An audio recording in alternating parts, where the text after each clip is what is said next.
Hey guys, I'm Tom at the Tech Chap, and this is my awesome new desktop PC for gaming and 4K video editing, custom built for me from the guys at PC Specialist.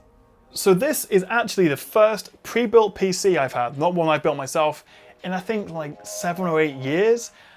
And I have to say, these guys do a much better job at cable management than I do. Specs-wise, we've got an Intel i7-8700K, an Asus ROG Maximus 10 Hero motherboard, 32 gigs of Corsair Vengeance RGB RAM, an Asus ROG Strix GeForce GTX 1080 Ti graphics card, a 500 gig Samsung 960 EVO M2 SSD, with the power coming from a Corsair 850 watt RMX series modular power supply. And all that is built inside the Cooler Master Mastercase H500P gaming case.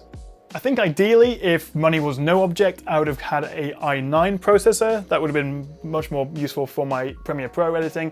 And also, I guess 64 gigs of RAM, but some of that stuff is overkill. And also gives me all the performance I need to run this 3440 by 1440 resolution monitor in games and edit my 4K and even 4K 60 video in Premiere Pro. So this is my current setup. Obviously the new PC Specialist build is the big new addition for 2018 so far, but I've also got some pretty cool other peripherals like this Asus PG348Q ultra-wide monitor, G-Sync 100Hz, IPS, 34 inches, high res. It's a beautiful, beautiful monitor. As well as that, I've got some new Logitech G560 speakers. They sound pretty good, and like everything else right now it seems, they've also got RGB lights built in. So if you can't have enough RGB, like apparently I can't, then you might want to have a go at those. Speaking of lighting, if you've seen my Philips Hue videos, you know that I'm using a Philips Hue light strip at the back of the desk. I've also got one over there. I'm also using an Asus Claymore keyboard. I really do like this keyboard, as well as one of their Poggio mice. So I've got quite a few Asus peripherals here. I like kind of keeping the peripherals standardized so that I can control the lighting of all of it. Because one of the problems I have with, say, like a build like this is when you've got Corsair, Cooler Master, and Asus components all in one, as well as Philips Hue lighting at the back of my desk, getting all that lighting synced is almost impossible. As for the actual desk, well, this is a, I think it's a Carlby worktop. It's a kitchen worktop from IKEA, as well as a couple of white Kia drawers. I'll put links in the description. This is the pretty basic standard YouTuber setup now. I've had this for about a year, about 14 months, so definitely wasn't the first, definitely won't be the last to have this setup. But overall, I'm really happy with my setup. I do sometimes change out the peripherals, sometimes I go wireless, but then sometimes I get in the mood and have some more spare time to play games, and therefore I prefer wired keyboards to get the best gaming experience. It's interesting because the debate around build it yourself versus pre-built is, well, there's so much to think about. On the one hand, this just is easier. It's quicker. How much do you value your time? I actually really do enjoy building PCs. There's something really satisfying about buying all the components, speccing it out how you want, saving a bunch of money, and then building it yourself.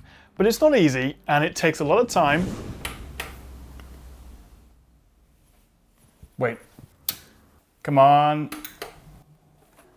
We have a picture, excellent. It works. It takes me usually a full day, maybe a day and a half to build a PC, and it never looks as good as this, as one of these. So I guess you have to think about, well, what is the price difference between if you buy all the components yourself and then put it together, assuming you can and you know how, and you can make it look as good as this, versus just buying a pre-built one, which comes with a whole system warranty and returns and servicing, which you don't get as easily if you just bought individual components. And so even though I can build a PC, it was very nice just taking it out of the box and having it ready to go. And because of the high-end components they've used, it meant I could go straight into the motherboard and click the auto overclock button, which a lot of you are going to be like, oh, not auto overclocking, especially if Marcus Cole from PC Centric is watching this. He hates the fact that I auto overclock my PC sometimes, but it's easy and it works. And I've got a stable 5 gigahertz on the i7-8700K running on this. Maybe I could get 5.1, maybe 5.2 if I messed about with voltages and temperatures and things. I don't have the time. It performs absolutely fine. And so I do hold my hands up to auto overclocking and also being a bit of a fan of a pre-built PC sometimes. But at the same time, even if you do go for a pre-built shop-bought PC, that doesn't mean you can't upgrade it yourself. You can't add in a second graphics card or harvest some of the components from your old system and put it in here. So it's not like a laptop where you buy it and that's it. You can still buy a pre-built PC like this and then upgrade it and customize it however you like.